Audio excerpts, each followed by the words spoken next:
Hello dear students, I welcome you all in today's topic, that is perspectives on political parties.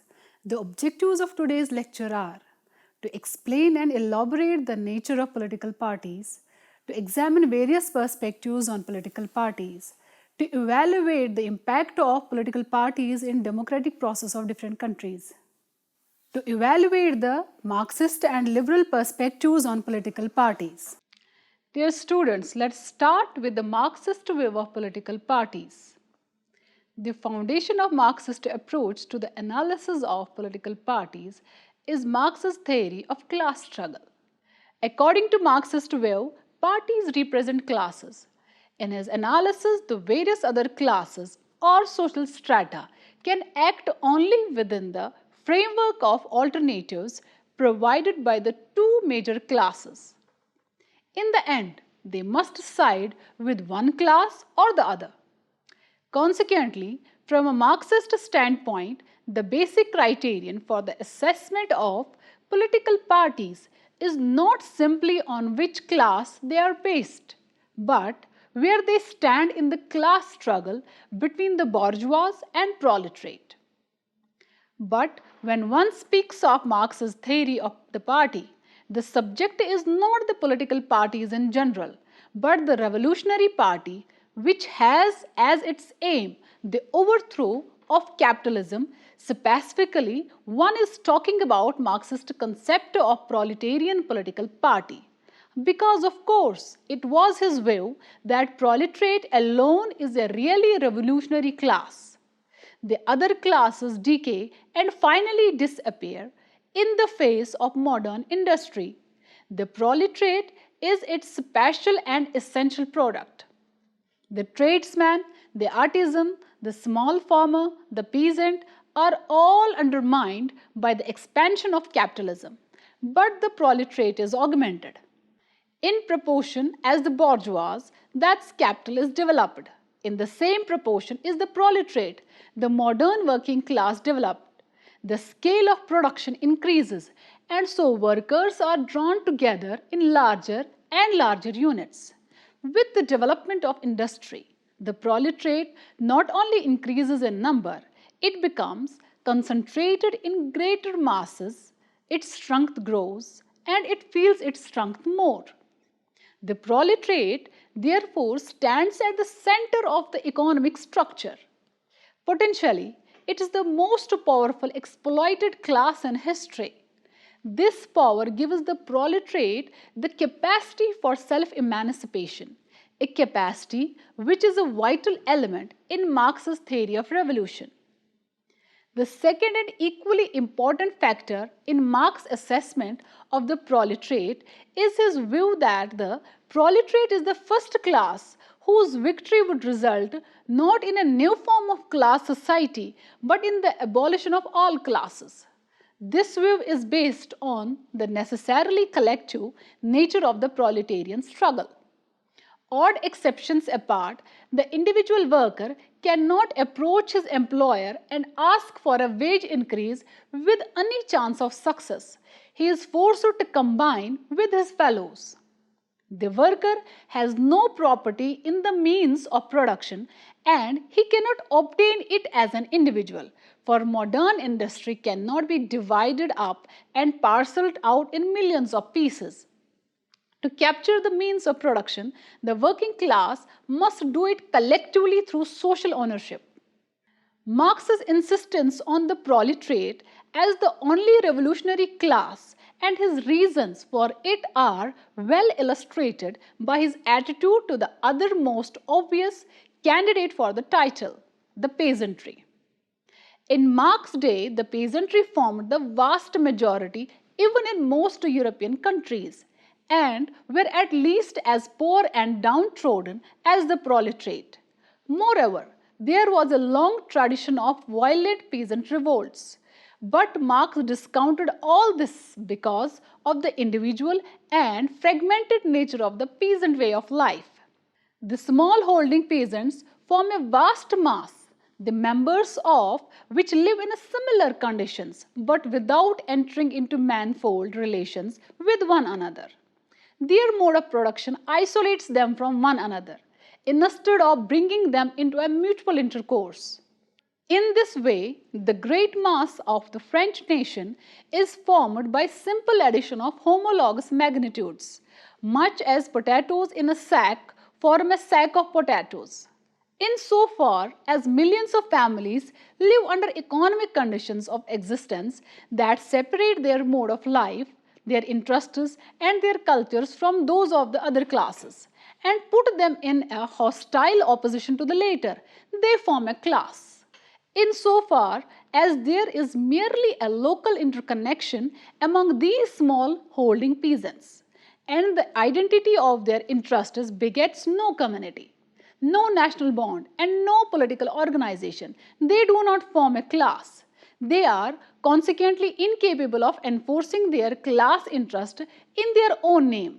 Whether through a parliament or through a convention, they cannot represent themselves. They must be represented.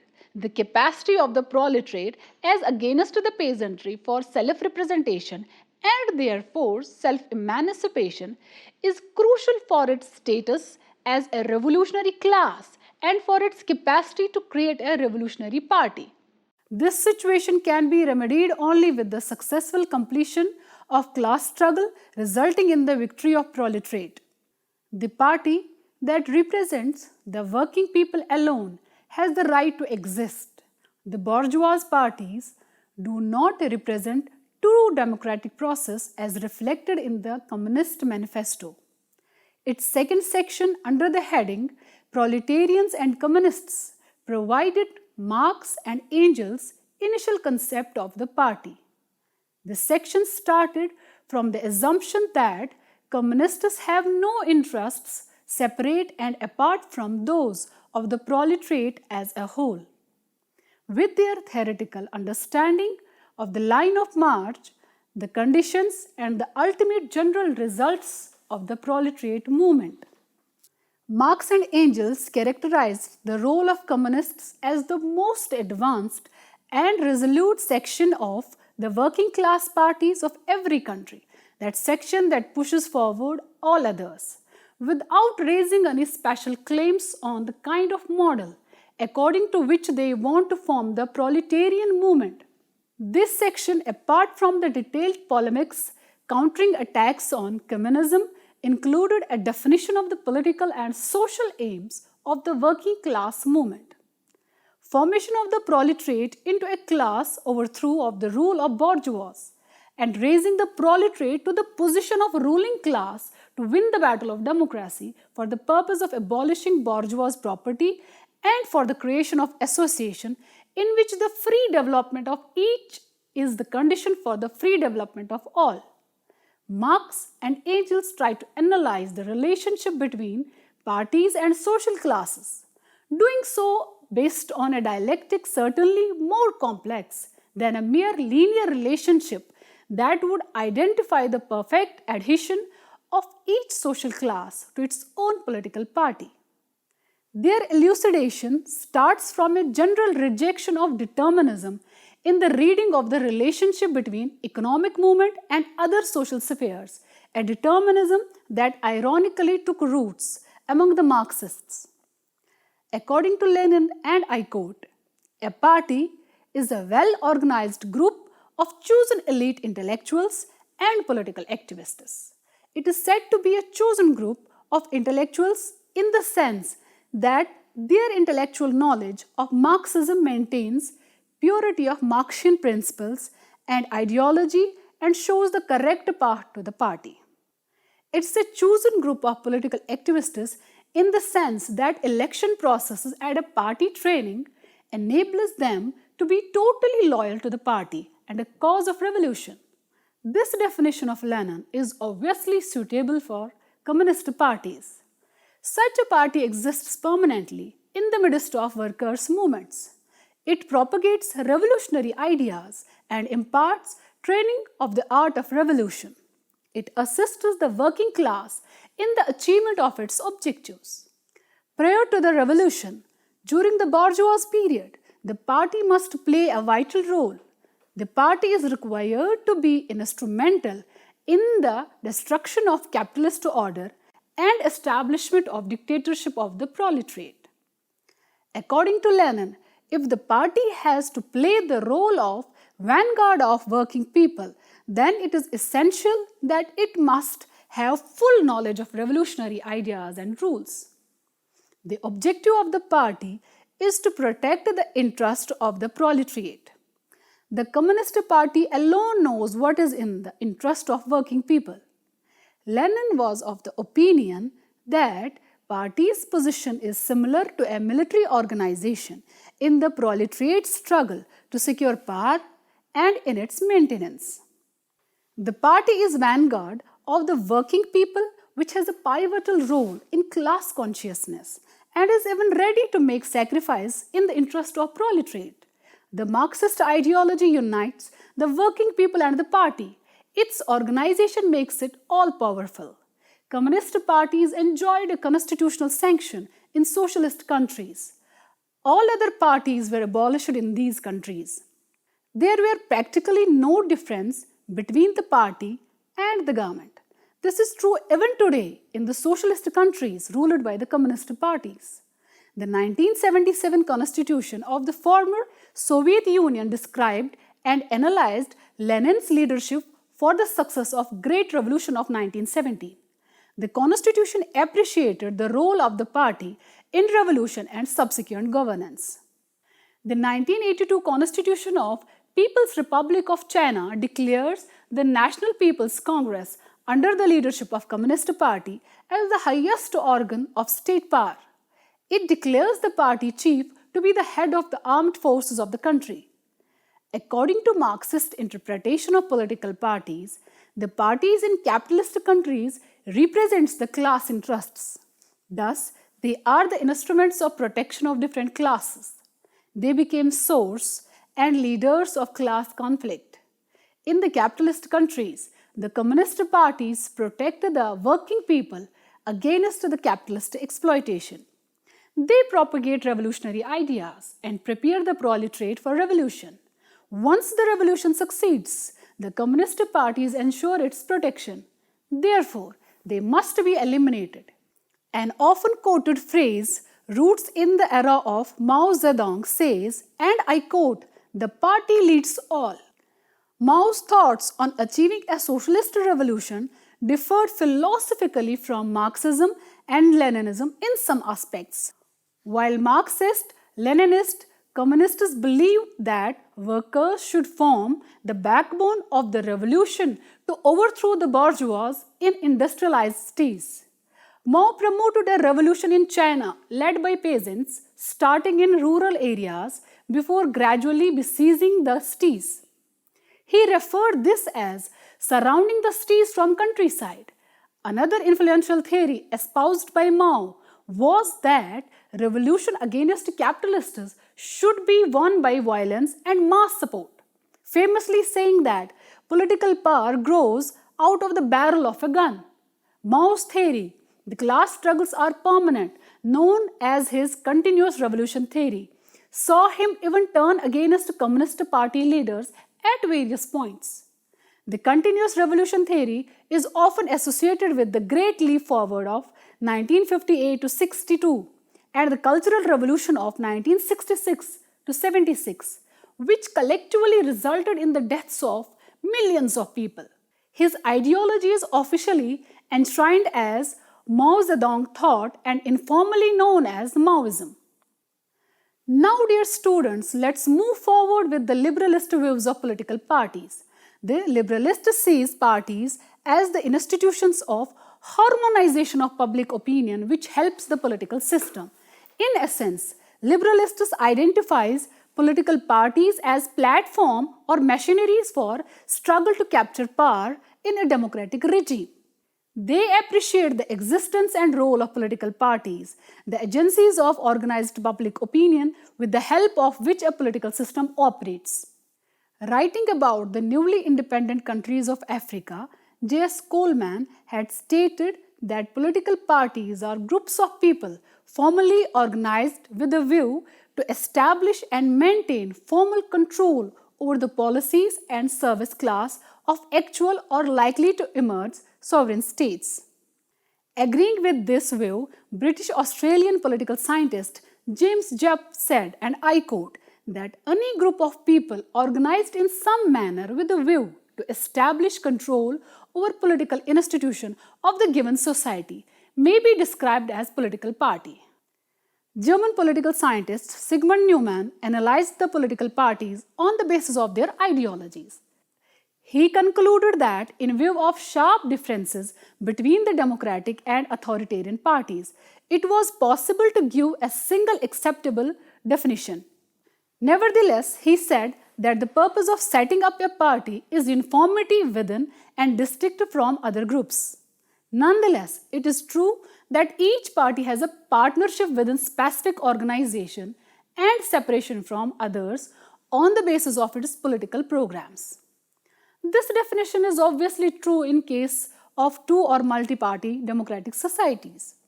On the other hand, in one-party system, there is a total absence of competition and distinct policies and programs. In fact, some refuse to accept the parties in a single-party system as formal political parties.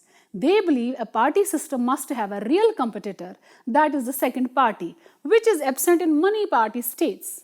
However, Neumann was of opinion that in one-party state opposition does exist in one form or the other. In the absence of any opposition, the authoritarian party feels insecure due to fear of possible revolt or opposition.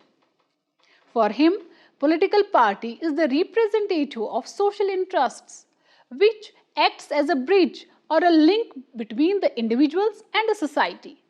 The success of democracy depends on the efficient working of parties.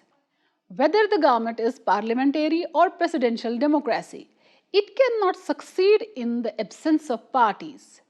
An unorganized mob of people cannot govern the state. Its organized form is the political party. The first president of the United States, George Washington, had advocated partyless democracy, but that could not materialize.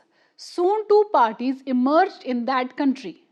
As a matter of fact, deeper study of the formation of the US Constitution would reveal that there were two groups even in 1787. They were supporters and opponents of a federal system and became forerunners of the two American parties.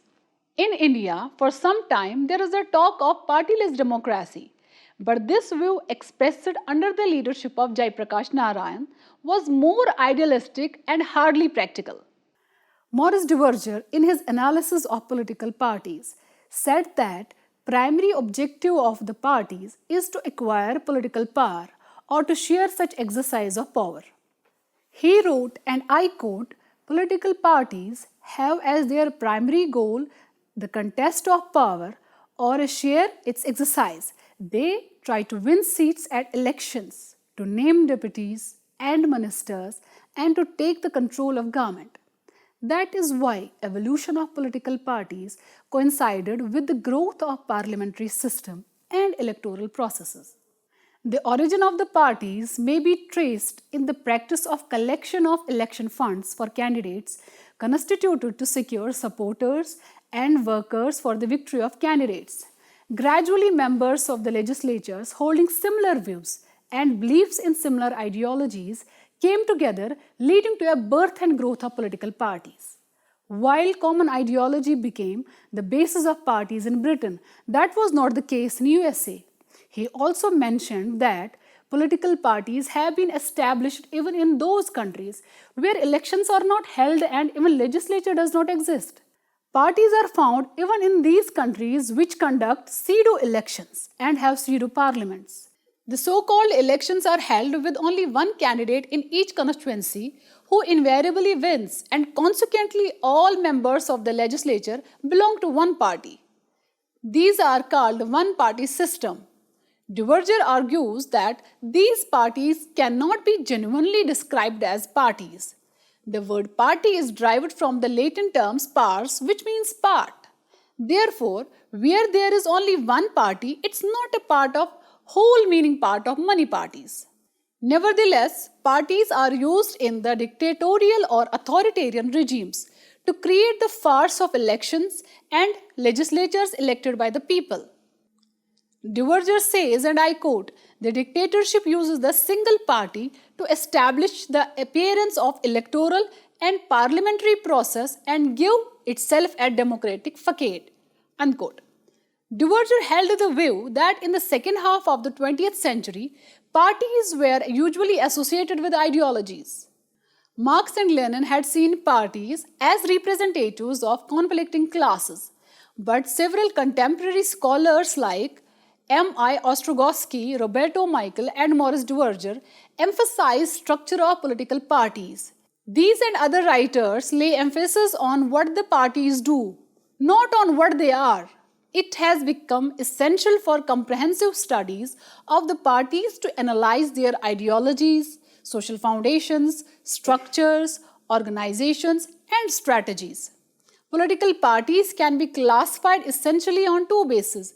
These are structures of parties and the party system. One cannot ignore other aspects and mutual relationship of parties while analyzing the structure of parties. From the point of view of structure, Duverger classified study of parties into two categories, which are internal organization and external organization. On the other hand, Robert Dahl saw pluralism as the foundation of democracy. He refers pluralism as the presence of organization that is independent of the state. Business, non-profits, labor unions, and even political parties all exist with interests independent of the government. They offer opportunities for people to engage in a society independent of the government. Moreover, they provide space for opposition or dissent for minority voices and ideas.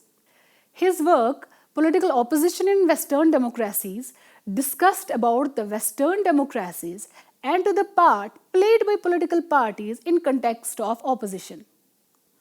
Dear students, let's conclude today's topic.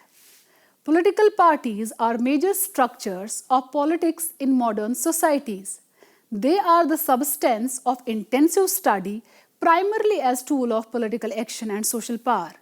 As social and political context varies from country to country, it is difficult to state a simple definition to satisfy all situations. In order to understand the parties and their working, it's important to know the diverse views from different theorists. Concept of political parties is different in different countries. For instance, in America, China, and Britain, as many liberals and Marxist theorists have discussed their ideas regarding political parties. Nevertheless, all political parties do seek to gain control over and use public authority by means open to them. This was all for today's lecture. I hope you all have enjoyed. Thank you.